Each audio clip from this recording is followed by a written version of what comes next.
सभी आर्य बंधुओं को मेरा नमस्ते। और हमारे भाई आदरणीय लखनलाल जी आर्य, और हमारे डॉक्टर व्यास नंदन शास्त्री जी, और इस पवित्र कार्यक्रम में जुड़े हुए सभी आर्य बंधुओं, माताओं, बहनों, आप सबको प्रणाम करता हुआ आपके सामने बहुत दिनों के बाद उपस्थित होने का सौभाग्य प्राप्त कर रहा हूँ। तो जी जी, तो ये मेरा सौभाग्य है और मैं प्रभु से यही प्रार्थना करता हूँ कि आपका ये जो आर्यों का महाकुंभ का कार्यक्रम है इसी प्रकार से निर्बाध गति से चलता रहे, और हमारा वैदिक प्रचार का कार्य कभी ना रुके, और ईश्वर की कृपा हम पर सदा इसी तरह बनी रहे, सबका स्वास्थ्य अच्छा रहे। चूंकि व्याख्यान शुरू कर रहे हैं, थोड़ा सा आपको मैं इस विषय में, आज का विषय जो है हमारा वह है, मैंने भाई लखनलाल जी से आज जब वार्तालाप किया था तो मैं विचार कर रहा था कि इस विषय पर आज रखूं, तो अचानक से जो है आया कि आर्य समाज के महान संत, ऐसा करके आया मन में विचार कि ऐसा शब्द अच्छा रहेगा, और यही आज का विषय भी है, आर्य समाज के महान संत। वैसे तो आप सभी इस बात से अच्छी तरह से परिचित हैं कि आर्य समाज में कितने कितने महान संत हुए हैं। तो पिछले कुछ दिनों पहले मैंने एक छोटा सा वेद मंत्र का टुकड़ा, जब मैं वेद पाठ किया करता था तब भी एक वेद मंत्र का टुकड़ा जो था, छोटा सा भाग जो था उसका, वह मेरे सामने आ जाया करता था। वेद पाठ करते समय जब ये भाग मेरे सामने आता था तो मैं सोचता था कि जब मैं समय निकाल पाऊंगा तब इसका थोड़ा सा उल्लेख स्वाध्याय के रूप में स्वयं भी करूंगा और व्याख्यान में भी कहीं ना कहीं लूंगा। लेकिन कई बार ऐसा होता है हमारे साथ कि हम किसी बात को सोच तो लेते हैं, समझ तो लेते हैं, लेकिन उतना समय कभी नहीं निकाल पाते कि फिर वह हमें चीज याद आ जाए कि हमें इस विषय पर बोलना है। बहुत कालांतर के बाद वह वेद मंत्र का छोटा सा टुकड़ा फिर मेरे सामने आ गया, तो मुझे फिर से बड़ी प्रसन्नता हुई और मैंने फिर तुरंत उस भाग को वेद मंत्र के लेकर के थोड़ा चिंतन किया, और उसके संदर्भ में ही आज का व्याख्यान में रखता हूँ। तो वेद मंत्र जो है वह है ऋग्वेद के 10वें मंडल के 14वें सूक्त का 15वां मंत्र है, और यह मंत्र है ओम इदं नमः ऋषिभ्यः पूर्वजेभ्यः पूर्वेभ्यः पथिकृद्भ्यः।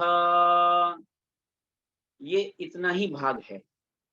तो इस मंत्र में एक बहुत सुंदर बात कही गई।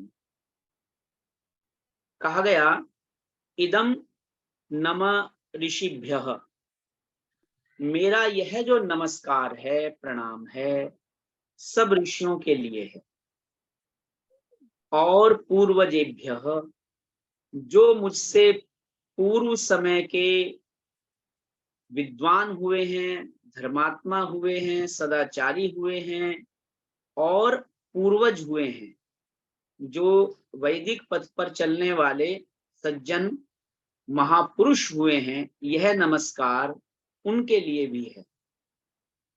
और पूर्वेभ्यः, मुझसे पहले भी, यानी मेरे कार्यकाल में भी जो मुझसे पहले विद्या को प्राप्त किए हैं, ज्ञान को प्राप्त किए हैं, चाहे वो सन्यासी हैं, वानप्रस्थी हैं, ब्रह्मचारी हैं, गृहस्थी हैं, उन सब के लिए भी मेरा नमस्कार है, मेरी नमस्ते है, उनको प्रणाम है। और पथिकृद्भ्यः, जो सतपथ पर चल रहे हैं, उन सतपथ पर चलने वालों के लिए, सबके लिए नमस्कार है, प्रणाम है। और यही नहीं, ऐसा ही एक छोटा सा भाग और अथर्ववेद के 6ठे कांड के 83वें सूक्त का दूसरा मंत्र है, उसमें भी ये बात कही गई, नमस्येभ्यो नमः एभ्यः कृणोमि, ऐसा करके कि मेरे जो प्रणाम है, मेरी जो श्रद्धा है, मेरा जो सद्भाव है, वह इनके लिए भी हो और उनके लिए भी हो। यानी उनके लिए भी हो मतलब जो हमसे दूर हो गए हैं या थोड़ा दूर हैं, उनके लिए भी नमस्कार हो, और जो मेरे पास हैं, जो मेरे निकटवर्ती हैं, उनके लिए भी मेरा नमस्ते हो, मेरा प्रणाम हो। तो यहाँ पर आप ये लगा करके चलिए कि अब हमारे कार्यकाल में हमें बहुत सारे विद्वान लोग मिले, और हमसे पहले भी जो विद्वान लोग हुए, धर्मात्मा लोग हुए, उन सब के प्रति हमारी श्रद्धा बनी रहे। हम जो आज सच्चे मनुष्य बने हैं, अच्छे मनुष्य बने हैं, सज्जन मनुष्य बने हैं, तो यह केवल हमारा अपना पुरुषार्थ मात्र नहीं है, बल्कि इसके लिए जो हमारी योग्यता है, उसके अंदर, हमारी योग्यता के अंदर उन सत्पुरुषों का, महान पुरुषों का, अच्छे लोगों का बहुत बड़ा योगदान है। छोटा मोटा योगदान नहीं है, बहुत बड़ा योगदान है। आज हम यदि अच्छी भाषा बोलते हैं, अच्छे विचार करते हैं, सत्संग करते हैं, कोई धार्मिक आयोजन करते हैं, और आप लोग तो जैसे कि धार्मिक आयोजन में लगे ही रहते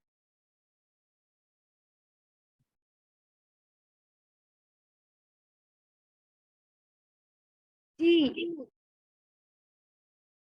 है, यह सब एक व्यक्ति के अंदर जितने विचारों का आदान होता है, आधान होता है, उसके भीतर वे विचार जाकर के जन्म लेते हैं।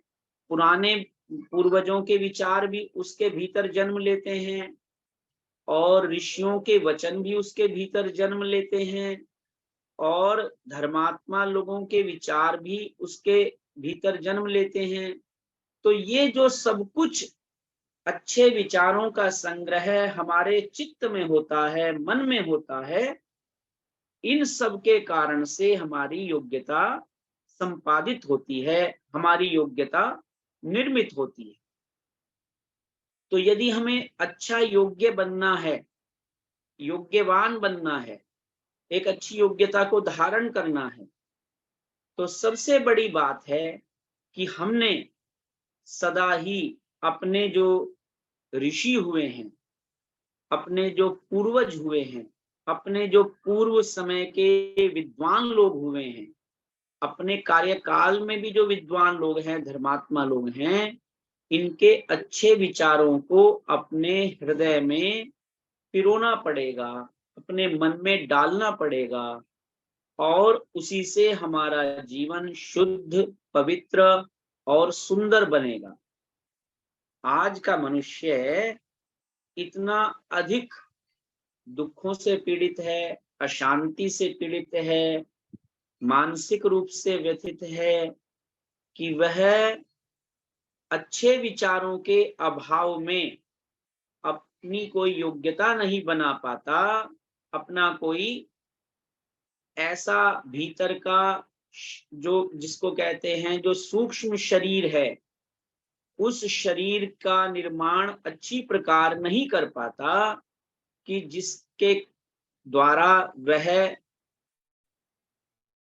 ऋषियों की विद्या को, बुद्धिमानों की विद्या को, वेद की विद्या को, दर्शनों की विद्या को, उपनिषदों की विद्या को धारण कर सके।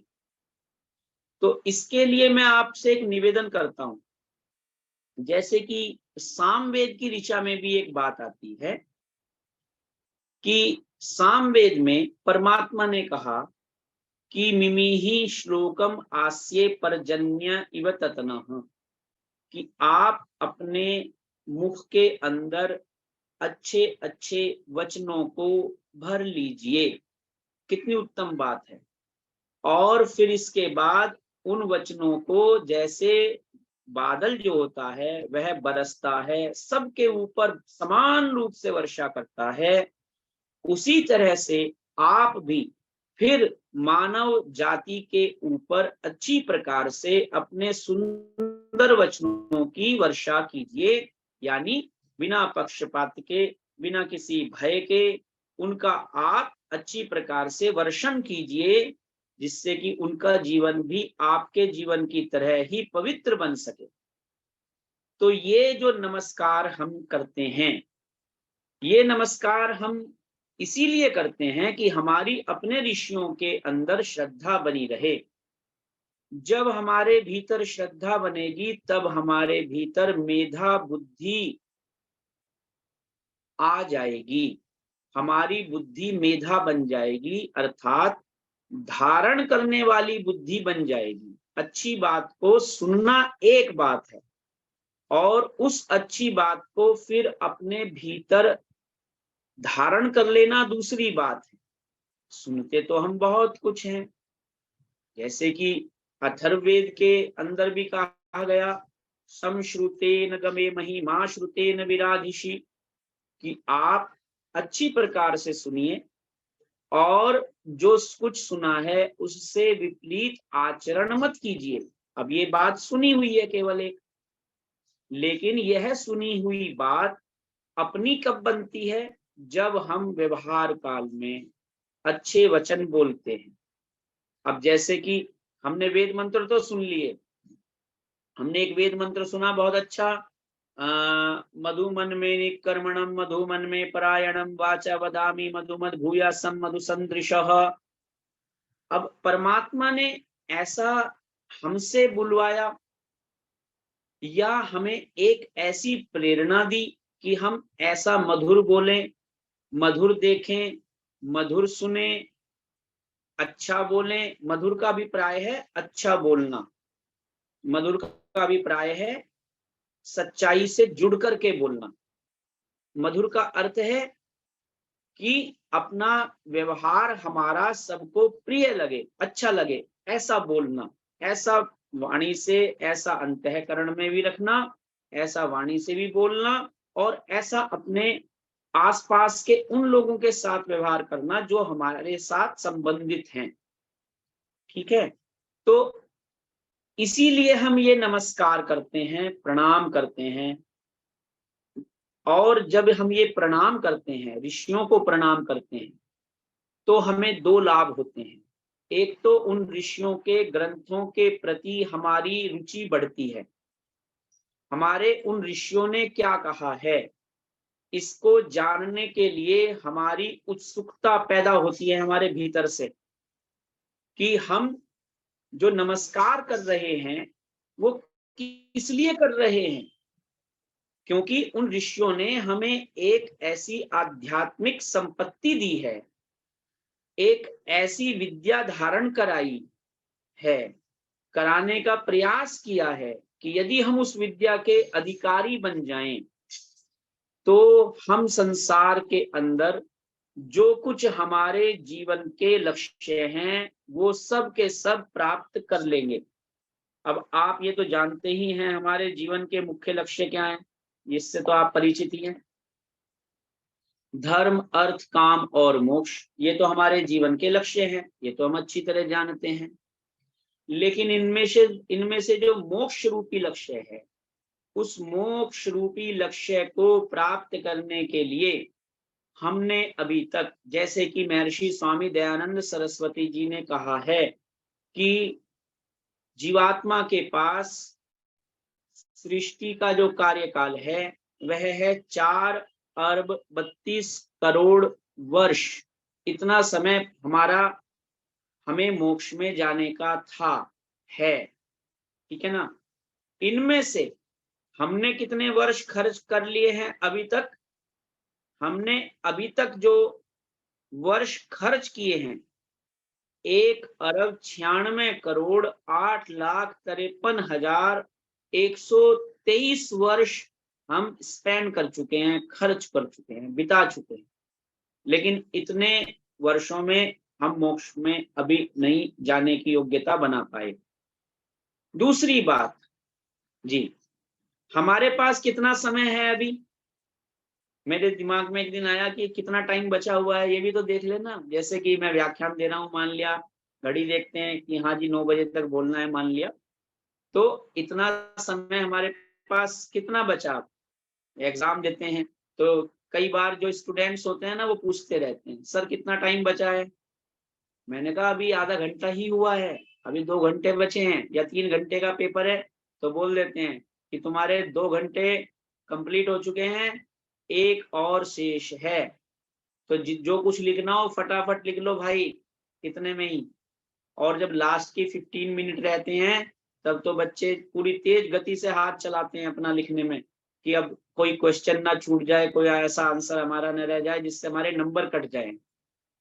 तो ऐसे ही हम सब भी जो हैं विद्यार्थी हैं, स्टूडेंट्स हैं, और हम सब के सब छात्र जो हैं, वो यहाँ पर मोक्ष अर्थात ईश्वर के पवित्र स्वरूप को प्राप्त करने के लिए अपना अपना एग्जाम दे रहे हैं अपने कर्मों के द्वारा। और हमारे कर्म यदि अच्छे होंगे, बढ़िया होंगे, शुद्ध क्वालिटी के होंगे, तो क्या होगा कि हमें वह अवधि में हमारा ये एग्जाम पूरा कर पाएंगे और हम धीरे धीरे ईश्वर को प्राप्त करके, समाधि की अवस्था को प्राप्त करके मोक्ष में चले जाएंगे।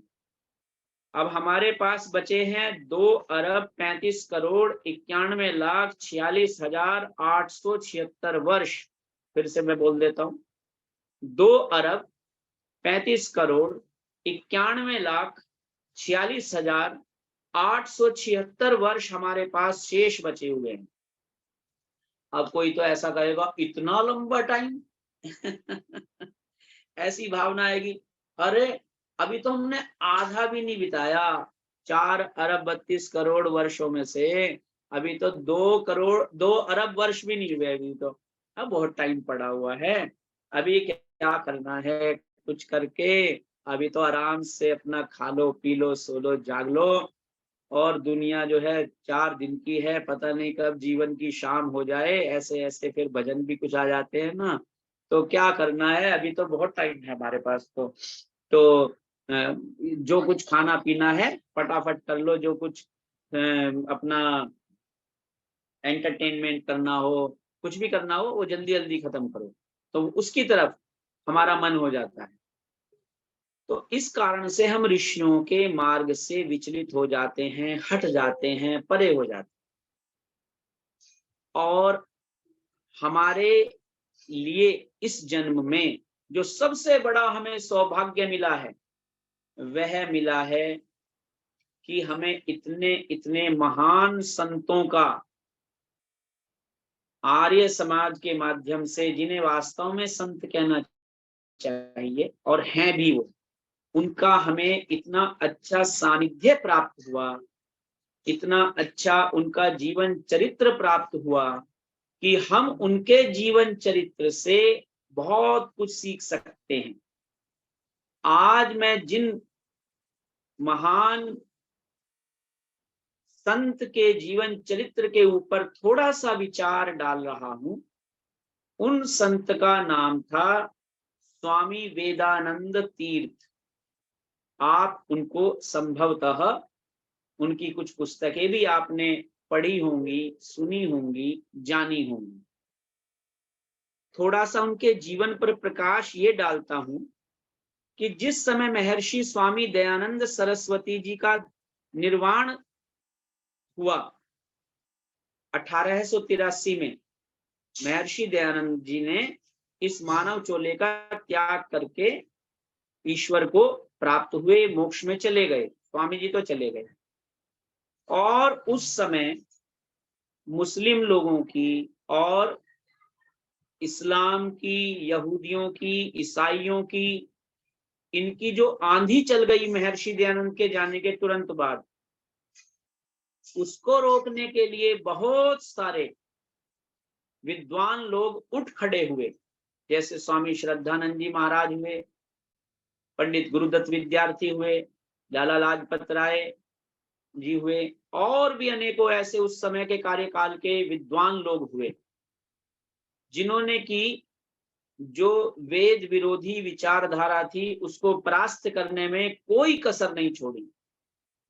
इसी बीच में महर्षि दयानंद जी 1883 में गए और 1892 ईस्वी में एक भारद्वाज गोत्र के अंदर एक बहुत ही प्यारा बालक जन्मा जिसका नाम रखा गया यशवंत। और इस बालक का जन्म हुआ उज्जैन में, उज्जैन नगरी, जो कि आजकल तो दूसरे कारणों से प्रसिद्ध है, लेकिन वहां पे जो है महाकाल का मंदिर भी है, जाते हैं लोग बहुत सारे पूजा पाठ के लिए। किसी समय में उज्जैन नगरी जो है वो संस्कृत की एक अच्छी कहें कि नगरी थी। संस्कृत भाषा का काफी प्रचार प्रसार हुआ करता था उज्जैन में। और जो राजा विक्रमादित्य हुए हैं बहुत प्राचीन काल के, उन्होंने भी उज्जैन नगरी को ही अपनी राजधानी बनाया था। मुझे भी एक बार उज्जैन जाने का सौभाग्य प्राप्त हुआ है, मैं गया हूं। तो वहां पर एक ब्राह्मण कुल में यशवंत नाम के एक बच्चे का जन्म हुआ। माता पिता ने बड़ी ही प्यार से, श्रद्धा से, प्रेम से बच्चे के जन्म होने के पश्चात यज्ञ वगैरह रखा। उस समय की अनुसार जो कार्य होते थे। लेकिन एक जब बालक होता है तो सबको खुशी तो बहुत होती है, लेकिन उनके जो पिता थे यशवंत जी के, उन्होंने देखा कि ये मेरा बालक जो है, जब मैं इसे खिलाता हूं, जब मैं इसको पुकारता हूं, तो मैं अगर दाईं तरफ हूं और मैं इसको पुकारता हूं तो ये बाईं तरफ देखने लग जाता है। तो उन्हें ऐसा लगा कि शायद इसको दृष्टि दोष है, कहीं ये मेरा बच्चा नेत्रहीन तो नहीं है। ऐसी मन में भावना आई। आंखें तो ज्यों की त्यों थी, लेकिन भीतर से नेत्र ज्योति नहीं थी। हम बोलते इसीलिए हैं, कहते हैं ना, जब मंत्र पाठ करते हैं, वांग में आस्यस्तु, नसोर में प्राणोस्तु, अक्षनोर में चक्षुरस्तु। तो अक्ष, अक्ष क्या है? अक्ष तो है ये गोलक, ये गड्ढे, ये तो अक्ष हैं। और चक्षु क्या है? इनके भीतर जो ज्योति है जिसके माध्यम से हम देखते हैं, वह चक्षु है, वह चक्षु शक्ति है। उस चक्षु शक्ति को देने वाला ईश्वर होता है। जब माता पिता को, किसी को भी पता लगता है कि आपके जो बच्चा जन्मा है उसके घर, उसके पास कुछ भी साधन ऐसा नहीं हो, कोई भी अंग से यदि वह थोड़ा भी कहें कि अभावग्रस्त है या रोगग्रस्त है, तो माता पिता को बहुत दुख पहुंचता है। तो उनके माता पिता भी इतने ज्यादा दुखी हो गए। और फिर जैसे होता है, बच्चा धीरे धीरे बड़ा होता है तो बहुत सेवा भी करनी पड़ती है एक ऐसे बच्चे की जिसको दिखाई नहीं दे रहा है।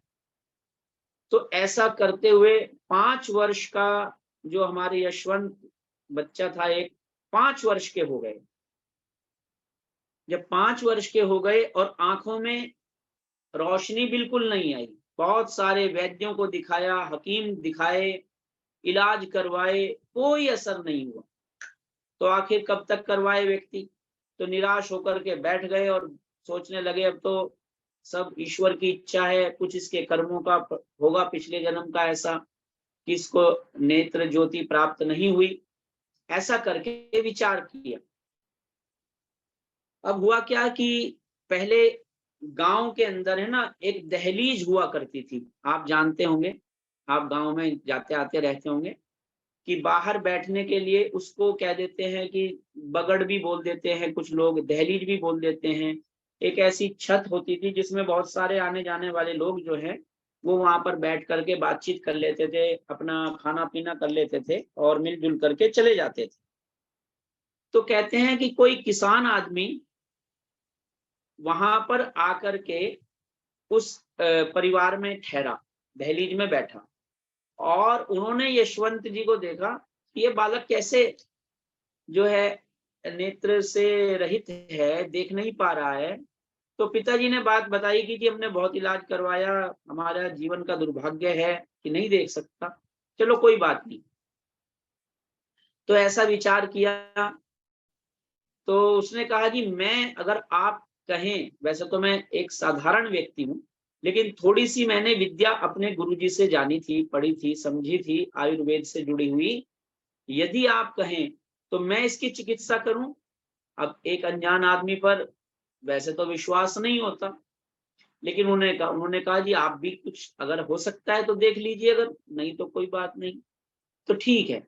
तो कहते हैं वो व्यक्ति जो था, किसान रूप में आया था जो, वो चूंकि धोती कुर्ता का ही पहनने का प्रचलन था, तो इसलिए ज्यादातर जो भी आता था किसान ही समझा जाता था। और खेती भी सबके पास ही हुआ करती थी, आप अच्छी तरह से परिचित हैं इस चीज से। तो वह व्यक्ति जंगल में गया और जंगल से जाकर के एक जड़ी लेकर के आया और उस जड़ी का रस उसने निकाला और निकाल करके उस बालक की आंख में डाला और कहते हैं कि पट्टी लगा दी, उसके बाद ढक दिया और कहा कि देखिए इसको 3 दिन तक इसी तरह से आपको चिकित्सा करनी है और मैं 3 दिन के बाद इसी समय पर आऊंगा और आप यही चिकित्सा दोहराते रहें बार बार, और फिर आप देखिएगा यदि ईश्वर की इच्छा रही तो इसकी नेत्र ज्योति आ जाएगी। अब माता पिता के सामने विकल्प कुछ और था नहीं, तो माता पिता ने कहा ठीक है ऐसा ही कर लेते हैं। तो माता पिता ने इलाज किया वैसे ही जैसे बतलाया, और 3 दिन के पश्चात जो है जब वो आए वहां पर, वो किसान, वो कृषक, और जैसे ही वो पहुंचते हैं तो पहुंचने के बाद उन्होंने क्या किया, नेत्र की मुस्कुराते हुए पट्टी हटा दी उस बालक की, यशवंत की, और कहा, तो जैसे होता है कि बहुत सारा मोहल्ला इकट्ठा हो जाता है, बहुत सारे व्यक्ति इकट्ठे हो जाते हैं कि भाई क्या होगा अब आगे, इसने बड़ा इलाज करवाया था अब तक तो कुछ हुआ नहीं। तो इतने में चूंकि बच्चा, उसने अपनी माँ को देखा नहीं था आंखों से, एक बच्चा जिसने अपनी माँ को नहीं देखा हो आंखों से, अब वो अपनी माँ को पहचानेगा कैसे, आप सोचिए। तो ध्वनि तो एक रास्ता है ना। तो बहुत सारी महिलाएं वहां पर खड़ी हुई थी। तो कहते हैं कि जैसे ही उसकी आंखों की पट्टी हटी और थोड़ा सा आंखें, नेत्र धोए गए, तो वो बालक जाकर के सीधा जिधर उसकी माँ की धुनी आ रही थी वहां माँ को अपनी पहचान करके सीधा गोद में जाकर के बैठ गया। एक बालक के नेत्र ज्योति वापस आ गई और लोग प्रसन्न हो गए, खूब खूब प्रसन्न हुए सब। और पिताजी ने जो है खूब अच्छे से मिठाई बांटी, सबका स्वागत किया कि भाई हमारे बच्चे की आंख आ गई, इससे अच्छी कोई बात नहीं हो सकती। आपने सत्यार्थ प्रकाश का दूसरा समोल्लास तो पढ़ा ही होगा, मैं जानता हूं।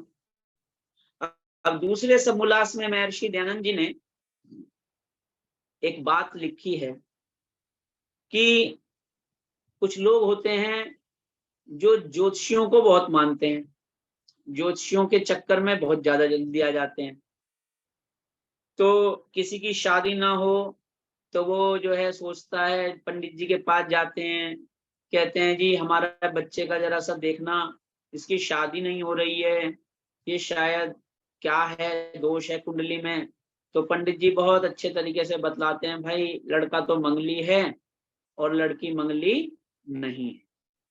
तो और इसमें अगर आपके बच्चे की शादी, आपके बेटे की शादी किसी मंगली लड़की से होगी तभी ये जोड़ी जो है फलीभूत होगी, अन्यथा नहीं हो पाएगी। इनकी शादी टूट जाएगी, या लड़के के जीवन को खतरा है, या उसकी फैमिली को खतरा है, ऐसी बहुत सारी बातें जो है प्रचलन में आ जाती हैं।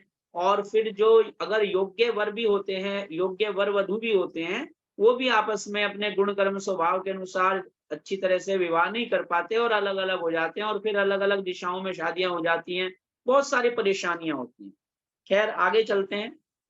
जैसे जैसे यशवंत जी बढ़ने लगे, बड़े होने लगे, उनको मदरसे में भेजा गया पिताजी के द्वारा पढ़ने के लिए, क्योंकि अभी तो आप जानते हैं कि अभी तो स्कूल हैं, विद्यालय हैं, और हमारे सामने बहुत सारे अच्छे अच्छे विद्यालय हैं।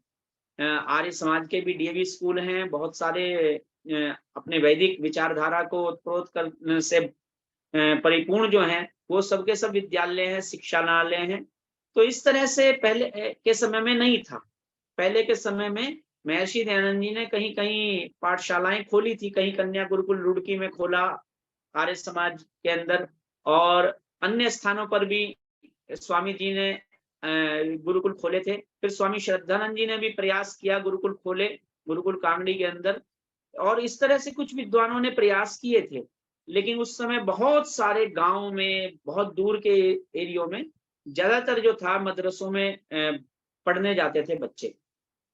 तो अब इनके पिताजी ने इनको जो है उर्दू सिखवाई।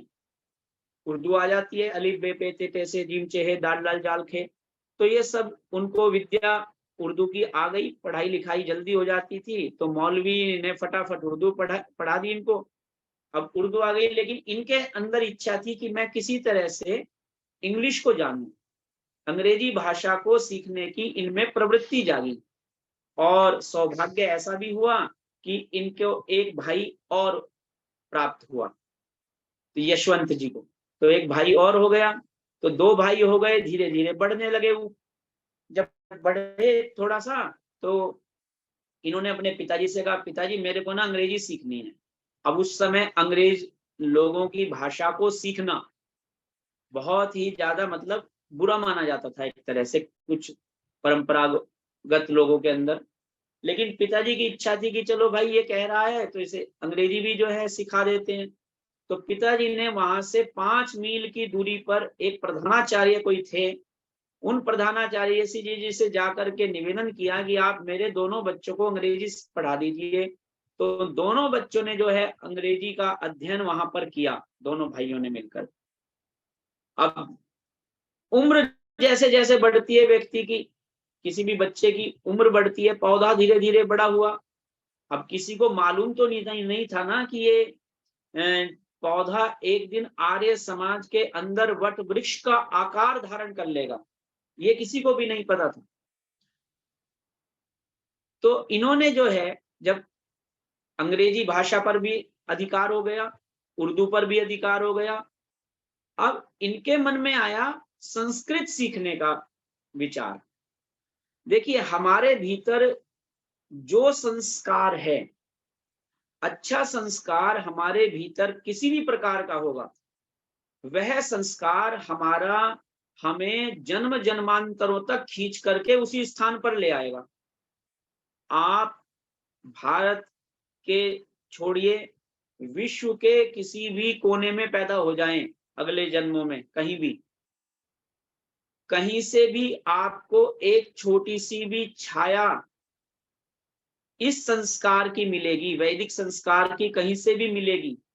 आप उस छाया के पीछे अपने आप दौड़ते चले आएंगे और वास्तव में आप इन संस्कारों को ही पल्लवित कर लेंगे अपने भीतर, पुष्पित कर लेंगे अपने भीतर, और फिर से आप इसी वैदिक विचारधारा पर पथ पर लौट आएंगे, चाहे आप कहीं भी चले जाएं। अब आप देखिए इनके मन के अंदर हुआ कि मैं संस्कृत सीख लूं, 2 भाषाओं पर अधिकार हो गया, संस्कृत देववाणी है, ऐसा इनके पिताजी बोलते थे। तो इन्होंने संस्कृत पढ़ना शुरू किया। अब संस्कृत पढ़ना शुरू किया तो इनके पिताजी ने इनको कहा कि बेटा संस्कृत तो पढ़ रहे हो, लेकिन संस्कृत देवताओं की भाषा है। तो इन्होंने कहा देवताओं की भाषा? इन्होंने कहा हाँ, जितने भी वेद हैं ये सब देववाणी कहे जाते हैं। अब इनके मन में आया कि देववाणी है, वेद हैं। तो इन्होंने पिताजी से पूछा, पिताजी आपने मुझे बहुत सारे ग्रंथ तो पढ़ाए पर वेद नहीं पढ़ाए। तो इनके पिताजी ने कहा, बेटा वेद जानते हो कितने बड़े होते हैं? बहुत बड़े होते हैं वेद। अब चूंकि पिताजी ने स्वयं वेद नहीं देखे थे, तो पिताजी ने कहा बहुत बड़े होते हैं वेद। तो आज भी आप किसी पौराणिक व्यक्तियों के पास जाएंगे तो आप जाकर के बात करें ना, वेद कितने कितने बड़े होते, देखे क्या? अब उन्होंने देखे नहीं है कभी वेद कितने, तो वो ऐसे ही कहेंगे वेद बहुत, वेद देखना आसान काम थोड़ी है। तो उनके पिताजी कहने लगे कि 40 हाथियों के ऊपर पुस्तकें लादी जाएंगी इतने बड़े होते हैं वेद, 40 हाथियों का वजन जिन पे लादा जाए, इतने बड़े। तो इनके मन के अंदर बड़ी निराशा आ गई, अरे ये क्या हुआ, इतने मैं मेरे अंदर वेद पढ़ने की इच्छा हुई और ये तो पिताजी ऐसा बोल रहे हैं। तो इनके मन के अंदर एक धारणा सी जो उत्पन्न हुई कि अब वेद तो फिर मैं पढ़ ही नहीं सकता, ऐसी भावना हुई। तो एक तो इनके अंदर वेद के प्रति निष्ठा बनी, ठीक है ना, वेद पढ़ने की जिज्ञासा उत्पन्न हो गई। देखो संस्कार कहाँ से खींच लाता है व्यक्ति को। हम सब भी जो भी हैं अपने अपने संस्कारों के कारण ही आर्य समाज में हैं, वैदिक पथ पर हैं, योग पथ पर हैं। और इसी बीच क्या हुआ, इनके जो पिताजी थे, इनके पिताजी कुछ समय के पश्चात उनका देहांत हो गया। इनके पिताजी चल बसे और पिताजी के बाद कुछ ही समय के पश्चात जो है इनकी माताजी को भी बहुत बुरी तरह से कोई रोग हो गया। अब मैं ज्योतिषियों की जो बात कर रहा था वो इस परिप्रेक्ष्य में कर रहा था कि ज्योतिषियों ने जो है इनकी माताजी को एक बात कही। ज्योतिषियों ने कहा, जी सुनिए, ध्यान से सुनिए, आपका जो ये यशवंत बेटा है ना, ये बड़ा पुत्र है और वैसे हमें बताना नहीं चाहिए आपको, इसके 2 विवाह होंगे। और जब ये बात सुनी, और दूसरे विवाह इसका तब होगा जब ये अपनी पहली पत्नी की हत्या कर देगा, तलवार से उसका सिर काटेगा। इसकी कुंडली में लिखा हुआ है ये दोष। जब ये बात सुनी माँ ने, तो माँ का कलेजा बैठ गया और माँ ने कहा कि ऐसा तो नहीं होना चाहिए था, मेरा इतना प्यारा बेटा है और मेरे इस प्यारे बेटे का ये हश्र होगा, इसका जीवन ऐसा नारकीय जीवन बनेगा, ये तो बहुत ही दुर्भाग्य की बात है। तो ये बात सुनकर के माता रुग्ण होती चली गई और कहते हैं कि फिर एक समय ऐसा आया कि माता जी के जाने का दिवस आ गया, बहुत रुग्ण होने के कारण, और उन्होंने अपने बेटे का हाथ जोर से पकड़ा और यशवंत का हाथ पकड़ करके माँ बोली, बेटा तू मुझे वचन दे कि तू आजीवन विवाह नहीं करेगा, मुझे इस बात का वचन दे, मैं नहीं चाहती कि तेरे हाथों किसी महिला की हत्या हो, किसी लड़की का जीवन नाश हो जाए। और देखिए यशवंत जी ने अपनी माँ को वचन दिया कि माँ चाहे कुछ भी हो जाए, मैं आजीवन विवाह नहीं करूंगा, ये मेरा पक्का संकल्प है। अब यशवंत जी ने माँ को वचन दिया, माता जी की मृत्यु हो गई, माता जी चली गई। जैसे ही अब माता पिता के अभाव में व्यक्ति क्या करे, तो इन्होंने सोचा कि मैं चल करके संस्कृत का जो मेरा पाठ बचा हुआ है, अधूरा पाठ बचा हुआ है, वो पढ़ाई कर लूं। और किसी ने इनको जो है पढ़ने के लिए काशी भेज दिया, कहा कि आप काशी में जाइए, वहां पर बहुत अच्छे विद्वान लोग रहते हैं। और उस समय काशी में महर्षि दयानंद जी चूंकि शास्त्रार्थ करके गए थे कुछ समय पहले, तो उनके नाम का डंका बज रहा था।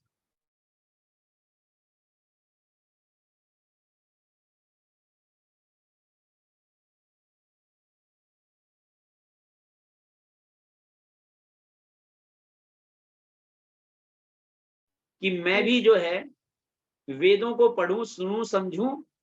और उसी समय इन्हें एक सज्जन व्यक्ति मिले, कोई आर्य समाज के व्यक्ति थे, आर्य समाजी थे।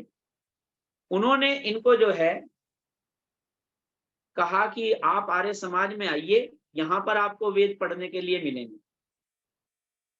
अब उन्होंने उनको, जो आर्य समाज के प्रधान थे उस समय के, या कार्यकर्ता थे, प्रचारक थे, जो भी थे, उन्होंने जैसे ही इन्होंने कहा क्या आपने वेद देखे हैं?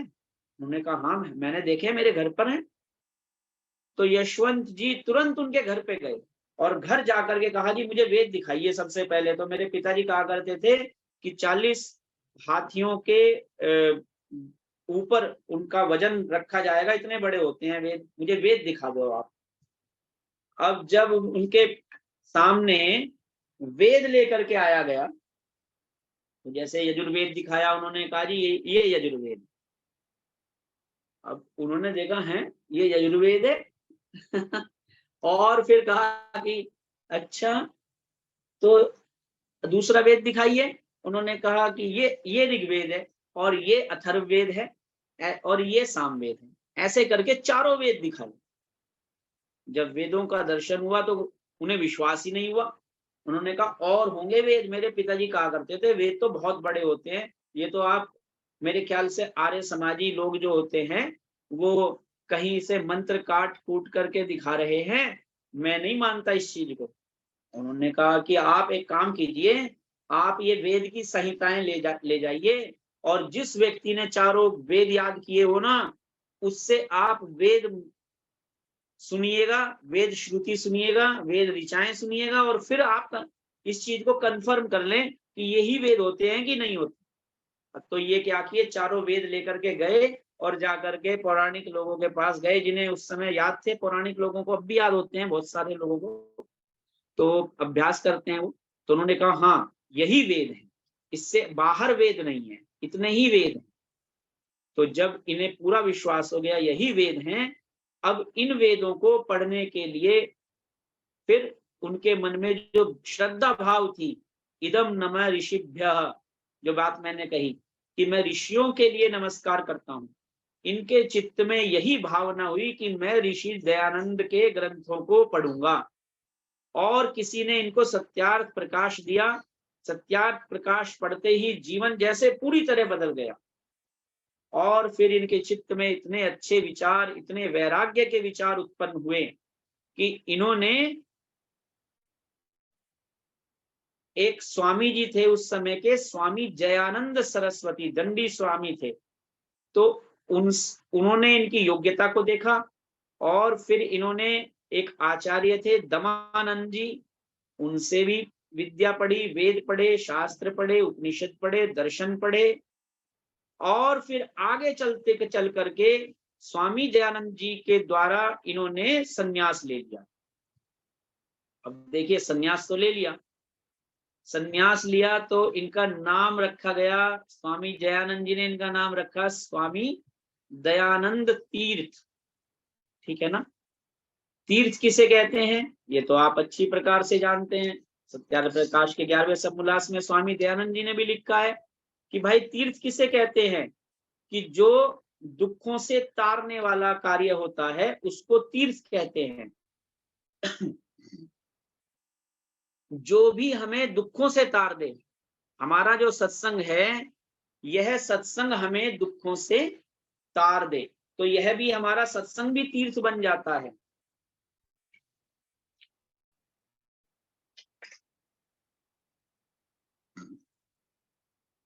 आप भजन बोलते हैं, भजन बोलना सुनना ये भी तीर्थ है।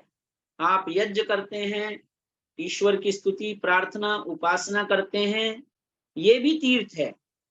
तो तीर्थ का अर्थ है तार देने वाला। तीर्थ का अर्थ गंगा में स्नान करना, जमुना में स्नान करना मात्र नहीं कि कोई सोचे कि भाई यहाँ पे स्नान करना तीर्थ हो गया।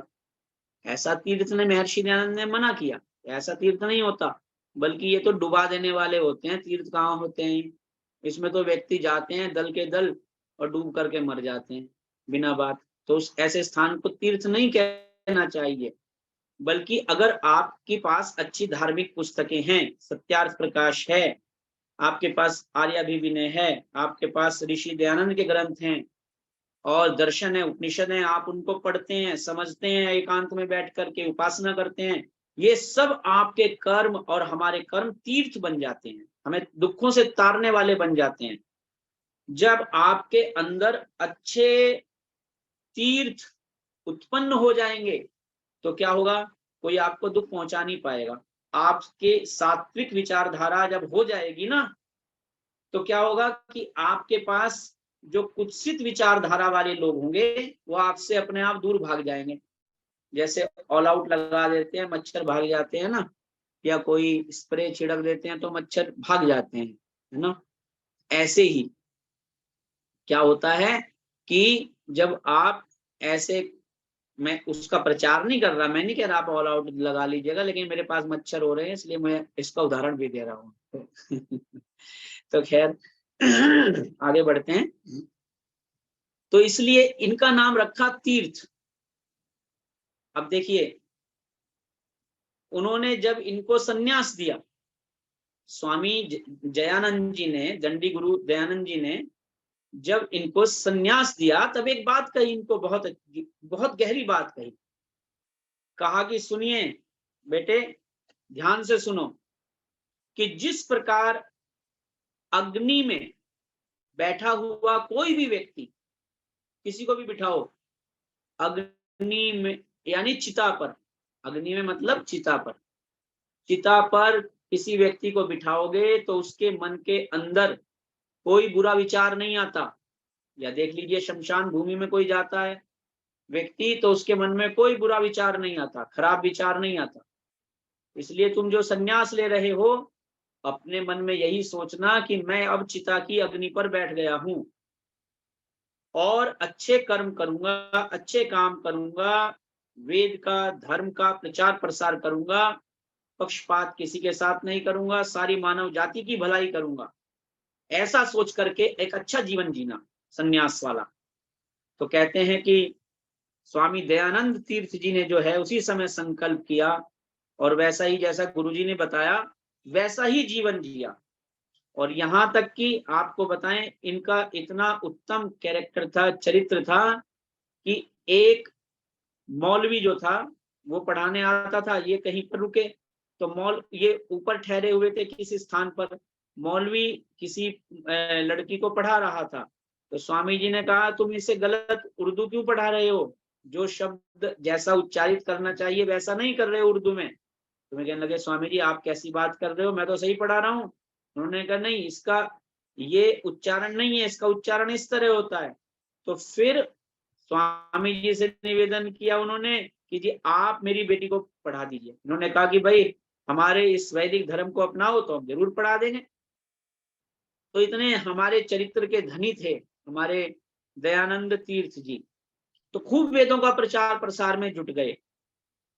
अब देखिए क्या होता है ना, कि व्यक्ति को अपने नाम से भी बहुत प्रीति बन जाती है, बहुत प्रेम बन जाता है। तो जब दयानंद तीर्थ जी, स्वामी जी प्रचार प्रसार करने लगे, इधर उधर जाने लगे, बहुत लंबे समय तक प्रचार प्रसार करते रहे। एक जगह पर आर्य समाज के, जैसे कोई लखनलाल आर्य जी हैं हमारे, या आर्य पुरुषोत्तम मुनि जी हैं, ऐसे ही कोई सज्जन व्यक्ति थे। उन्होंने कहा, निवेदन किया स्वामी जी से, स्वामी जी आपसे एक निवेदन है। होता है ना, किसी किसी के मन में भावना आती है कि स्वामी जी, आर्य समाज के अंदर देखो, महर्षि स्वामी दयानंद सरस्वती जी हुए और आपका भी नाम दयानंद तीर्थ है। तो स्वामी जी एक बात बताऊं आपको अपने मन की, आर्य समाज में दयानंद तो एक ही अच्छा लगता है। क्या बात कही कि स्वामी जी आर्य समाज में तो एक ही दयानंद अच्छा लगता है, महर्षि दयानंद सरस्वती। अगर आपको मेरा निवेदन स्वीकार हो तो कृपा कीजिए और आप अपना नाम बदल लीजिएगा। अब देखो, व्यक्ति एक लंबे समय से किसी नाम के साथ जीवन जीता है ना, उस नाम को छोड़ना आसान नहीं होता। आजकल आप देखते हैं, लोकेशना, वित्तेशना, पुत्रेशना, ये सारी बातें होती है, मैं ज्यादा इसकी डिटेल में नहीं जाता, और इससे बच करके जो चलता है वो सन्यासी होता है। तो अब स्वामी दयानंद तीर्थ जी ने अगले ही दिन आर्य समाज के मंच से अपनी घोषणा कर दी कि आज के बाद मेरा नाम दयानंद तीर्थ नहीं है, मेरा नाम वेदानंद, स्वामी वेदानंद तीर्थ है। ठीक है ना। अब आप देखिए, ये होता है अनासक्ति योग, ये होता है सच्चा योग, ये होता है वेद के अनुसार जीवन जीने वाला योग। अपने नाम को तुरंत तिलांजलि दे दी और वेदानंद तीर्थ रख, और उनके द्वारा लिखी हुई एक पुस्तक है, उसका नाम आप में से कोई बता सकता है? क्यों जी? स्वामी वेदानंद तीर्थ जी ने, हाँ बहुत अच्छा पुरुषोत्तम मुनि जी, धन्यवाद आपका। उन्होंने ये पुस्तक लिखी है जो इस समय हमारे आर्य पुरुषोत्तम मुनि जी दिखा रहे हैं, स्वाध्याय संदोह। हाँ जी, बहुत सुंदर, दो दो रखे हुए हैं आप तो, एक दाईं ओर एक और बाईं ओर, क्या बात है। तालियां बजाता हूं मैं आपके इसके लिए, बहुत अच्छा। इस पुस्तक को यदि आप रोज एक पन्ना पढ़ लें इस पुस्तक का, निश्चित रूप से आपके जीवन में आध्यात्मिकता के वे स्वर बज उठेंगे जो आप केवल अब तक भजनों में गाते आए ना, कि मैं वो प्यारा गीत गा ना सका जो गीत में गाने आया था, ऐसे ऐसे भजन जो आप गाते आए ना, वो अर्थ बदल जाएंगे उनके। आप ये कहेंगे वो गीत में अब गा रहा हूं जो गीत में गाने आया था, ये कहेंगे आप। मुझे इस पुस्तक के मंत्र जो हैं इतने प्रिय हैं कि मैं इस पुस्तक के जो जैसे मंत्र है ना, नकीर देवा मिनिमसी नकीरा योपयामसी मंत्र श्रुत्यम चरामसी पक्षे भिर्पिक्षे भित्राभि समरभामहे, बहुत सुंदर सुंदर मंत्र है। देवता किसे कहते हैं? देवता उसे कहते हैं जो आपस में हिंसा नहीं करते, जो आपस में नहीं लड़ते। मंत्र श्रुत्यम चरामसी, जो मंत्र को सुन करके वैसा ही आचरण करते हैं। पक्षे भिर पिक्षे भित्राभि, जो किसी की अवहेलना नहीं करते, किसी को छोटा नहीं समझते, किसी को परेशान नहीं करते, वो देवता होते हैं। समरभामहे, जो मिलकर के एक ईश्वर की उपासना करते हैं, वो सब देवता होते हैं, ऋषि होते हैं, सज्जन होते हैं।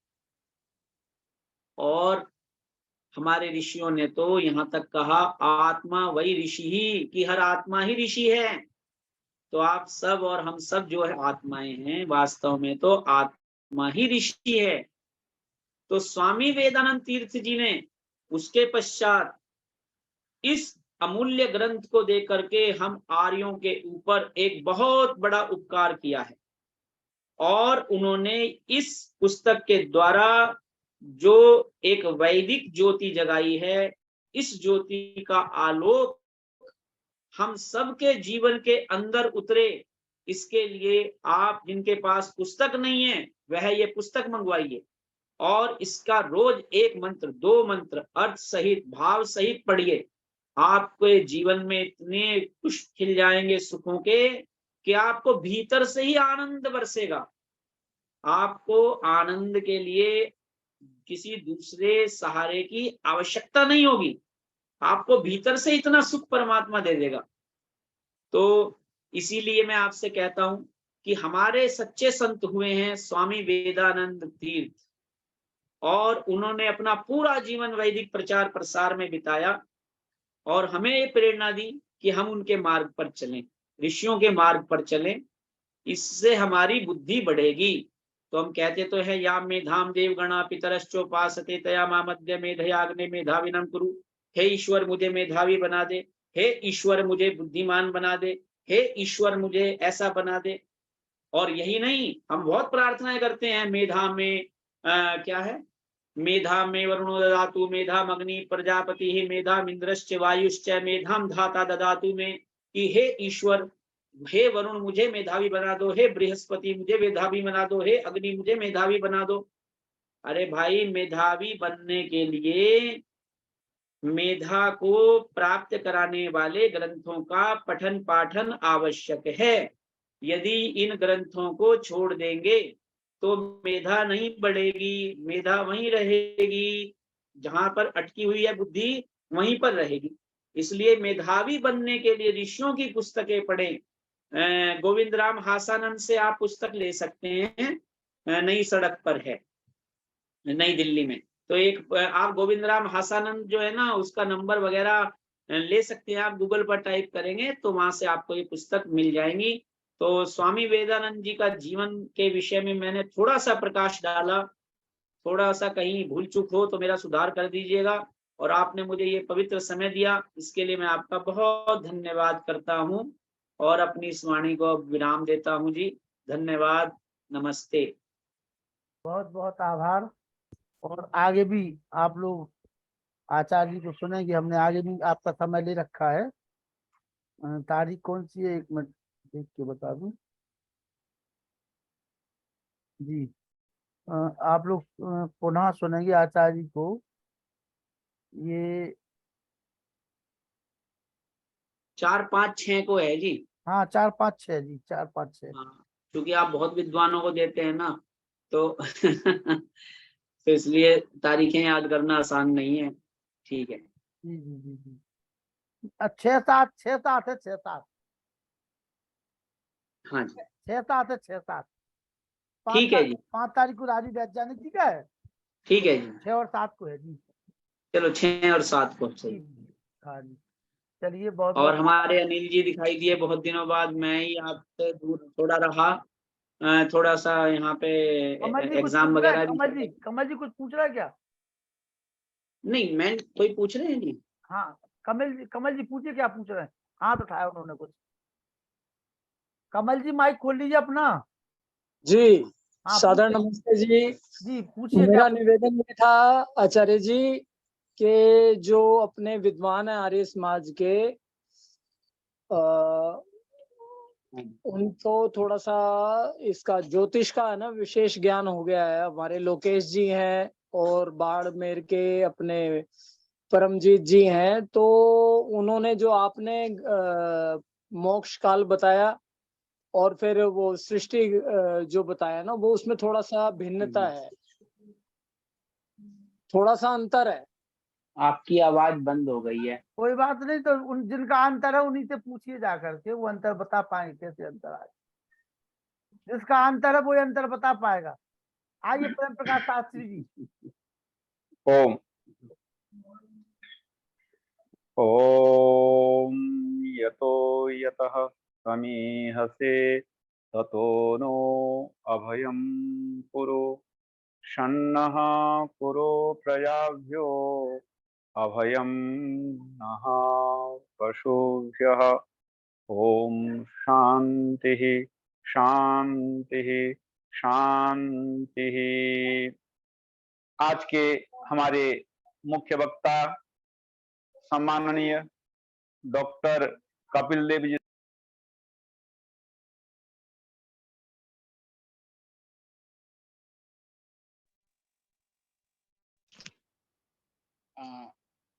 हम सबको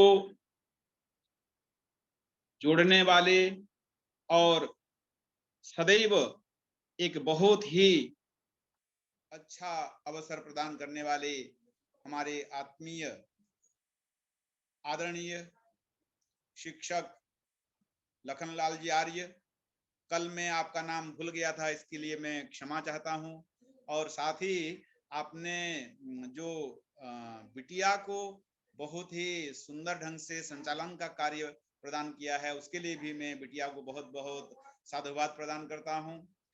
आदरणीय पुरुषोत्तम मुनि जी, आदरणीय डॉक्टर व्यास नंदन जी, और हमारे मध्य जुड़े हुए हैं आचार्य बलदेव जी, और अन्य समस्त सुधी श्रोतागण।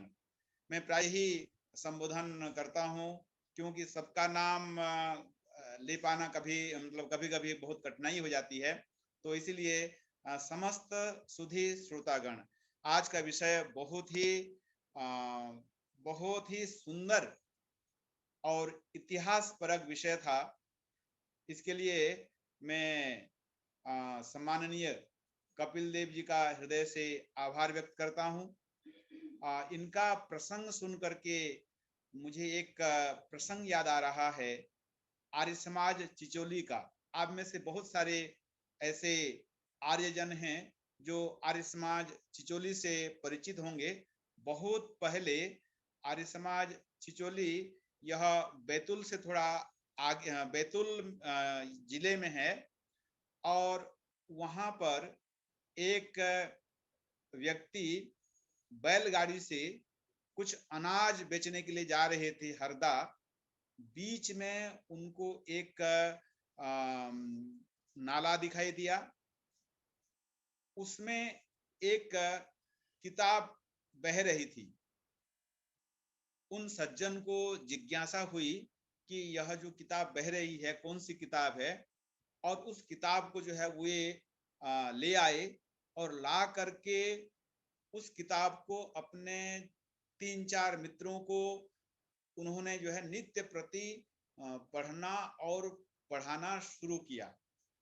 और धीरे धीरे जो है सब के सब जो है उनसे जुड़ते चले गए, और उस किताब की उपयोगिता, उस किताब के महत्व और उसका जो एक बहुत बड़ा विलक्षण जो प्रभाव दिखाई दिया कि वह चिचोली में आर्य समाज की स्थापना हो गई। और वह किताब कोई मतलब कोई अन्य किताब नहीं थी, किंतु महर्षि स्वामी दयानंद जी का वह काल जयी ग्रंथ सत्यार्थ प्रकाश था। तो ऐसे जैसे अभी मतलब आचार्य जी बता रहे थे, कपिल देव जी, कि किस प्रकार जो है व्यक्ति के जीवन में कब कहाँ किस तरह की स्थिति आ जाती है और उसका मन बदल जाता है और वह जो है एक दूसरी धारा में चलने लग जाता है। ठीक इसी प्रकार आर्य समाज चिचोली जो आज वहां पर एक महर्षि स्वामी दयानंद जी का सपना जीवित है, आर्य समाज जीवित है, वैदिक विचारधारा जीवित है, तो वहां पर यह एक सत्यार्थ प्रकाश का यह एक प्रभाव है। जो उस सज्जन को सत्यार्थ प्रकाश मिला था बहते हुए, उसको उन्होंने जो है ला करके सबको पढ़ना पढ़ाना शुरू किया, और उसका इतना अधिक व्यापक प्रभाव हुआ कि आर्य समाज चिचोली आज एक मतलब पूरे भारतवर्ष में जाना जाता है आर्य समाज चिचोली का नाम। तो इस प्रकार हमारे आदरणीय कपिल देव जी ने बहुत ही सुंदर एक जो स्वामी वेदानंद जी तीर्थ जी के बारे में जीवनी प्रस्तुत की, वह हम सबको जो है मतलब बहुत ही अच्छी और प्रेरणादायी जीवनी लगी। मैं हृदय से धन्यवाद करता हूं। और एक जिज्ञासा है आपसे आदरणीय कपिल देव जी, आप गुरुकुल परंपरा से हैं या स्वाध्याय परंपरा से हैं? एक मात्र जिज्ञासा है, कोई मेरी मतलब कपिल देव जी। अच्छा। जी जी, मैं गुरुकुल परंपरा से ही हूँ, और मैंने आचार्य बलदेव जी जो हुए ना हमारे, जी अब जी तो नहीं रहे हैं वो, आचार्य बलदेव जी गुरुकुल कालवा के, जी तो उनसे संस्कृत का व्याकरण, अष्टाध्यायी, प्रथमावृत्ति आदि हमने उनसे पठन पाठन किया, उन्होंने हमें जी पढ़ाया हुआ है। और आचार्य प्रेम भिक्षु जी मथुरा वाले हैं। आपको जी। आवाज आ रही है ना? हाँ आ रही है, हाँ, मेरी आ रही है। आचार्य प्रेम भिक्षु जी मथुरा वाले थे, उनसे जी भी हमारा वो रहा। हाँ जी, हाँ जी जी। और आचार्य स्वदेश जी ने भी हमें पढ़ाया है। और जी। हमारे डॉक्टर वेदपाल जी है ना, जो इस समय प्रोफेसर डॉक्टर वेदपाल जी हमारे, तो बड़ौत में। बड़ौत से हैं, जो जी जी चरण सिंह चौधरी चरण सिंह विश्वविद्यालय मेरठ जी के जी हैं, और उनके अंतर्गत मैंने पीएचडी की है, और गुरुकुल कांगड़ी से वेद अलंकार और एमए संस्कृत से किया है। जी और ये और आर्य समाज का वैदिक प्रचार प्रसार बहुत लंबे समय तक किया है मैंने। मैं कर्नाटक आर्य प्रतिनिधि सभा, महाराष्ट्र आर्य प्रतिनिधि सभा, आंध्र आर्य प्रतिनिधि सभा के अंतर्गत रह करके भी बहुत बड़ा कार्य किया है। और जी। आर्य समाज के अच्छे अच्छे भजनोपदेशकों के साथ भी जा करके मुझे प्रचार करने का सौभाग्य मिला है। आपके बिहार की तरफ नहीं आया बस, बाकी सब जगह। जी जी। धन्यवाद जी। नहीं, बहुत बहुत अच्छा लगा आपसे मिल करके। मेरा अच्छा, ये और बता दीजिए, बैतूल कौन से उसमें पड़ता है, स्टेट में? बैतूल मध्य और ये प्रदेश। चिचोली कौन से स्टेट में है? अच्छा बैतूल मध्य प्रदेश में है। और ये हरदा, अच्छा। जो हरदा होते हुए जो इंदौर की तरफ जाते हैं, तो हाँ, बैतूल ठीक से है जी। इंदौर के बीच में हरदा एक जिला है। जी जी। और ये चिचोली मतलब कहाँ बताया आप? चिचोली ये बैतूल जिले में है। अच्छा, नाम ही ऐसा है इसलिए हंसी सी आ रही थी। जी। ठीक है जी। जी जी। तो बहुत बहुत धन्यवाद आचार्य जी। और मुझे जो है यह सौभाग्य प्राप्त जी हुआ है कि मैंने आचार्य बलदेव जी निष्ठिक जी के भी दर्शन किए हैं और एक और आप नाम बताए थे, मैं भूल रहा हूँ।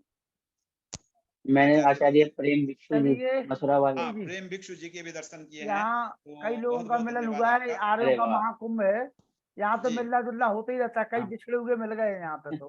जी जी आइए, श्यामानंद शास्त्री ठीक है जी, जी। श्यामानंद शास्त्री जी, कल आचार्य जी प्रेम प्रकाश शास्त्री जी का व्याख्यान है। जी जी, नमस्ते। नमस्ते, थोड़ा परिचय दे दीजिए श्यामानंद शास्त्री जी। हाँ, मेरा नाम श्यामानंद शास्त्री है। जी मेरे पिताजी का नाम दयानंद सत्यार्थी, आर्य समाज के भजनोपदेशक रहे। जी और अभी तत्काल में मैं डीएवी इंटर स्कूल दानापुर में संस्कृत शिक्षक के रूप में कार्यरत हूँ। स्वागत है और आपका। आर्य समाज के प्रचार प्रसार में भी भजनोपदेशक के लिए मैं प्रचार के लिए जाता हूँ। आदरणीय प्रोफेसर डॉक्टर व्यासनंदन शास्त्री जी ये आर्य प्रतिनिधि सभा के मंत्री रहे और ये इधर उधर बहुत मतलब प्रचार के लिए भेजते थे और मैं हमेशा सहयोग में आगे रहता हूँ। चलिए आइए तो एक भजन सुना दीजिए आज। जी, एक महर्षि दयानंद सरस्वती का भजन मैं प्रस्तुत कर रहा हूँ।